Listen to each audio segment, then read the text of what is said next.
Securing the Docker daemon is critical because it typically runs with root privileges. If an attacker gains access to the daemon, they effectively gain full control over your host system. Here is a detailed breakdown of Docker daemon security, structured for a technical deep dive or video script. 1. Protecting the daemon socket. By default, Docker communicates via a Unix domain socket, /var/run/docker.sock. The risk: anyone with write access to this socket has root-level power. If you mount this socket inside a container, a common but dangerous practice, a compromised container can take over the host. Best practice: never expose the socket to untrusted users or containers. Use the =false flag to disable inter-container communication by default, forcing manual network definition. 2. Implementing TLS authentication. If you must manage Docker remotely over a network, TCP, you must use TLS.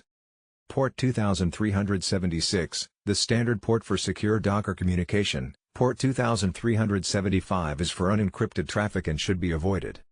How it works: you create a certificate authority, CA, to sign certificates for both the server, daemon, and the client.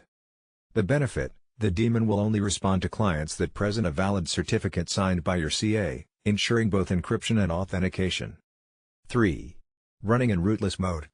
Introduced to eliminate the root by default risk, rootless mode allows the daemon and containers to run as a standard user.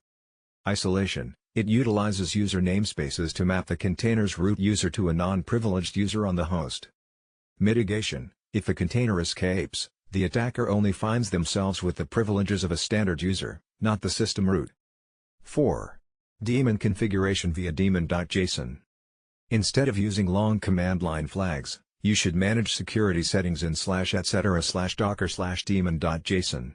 Key security parameters include: Userns remap, enables user namespace remapping. No new privileges, prevents processes from gaining new privileges via say to it or setget binaries. Live restore, keeps containers running even if the daemon stops, which helps maintain availability during security updates. 5. Linux security modules, LSM. The Docker daemon integrates with kernel-level security tools to restrict what containers can do. AppArmor/SE Linux provides mandatory access control to protect the host's file system. Seccomp restricts the system calls a container can make to the Linux kernel, reducing the kernel's attack surface.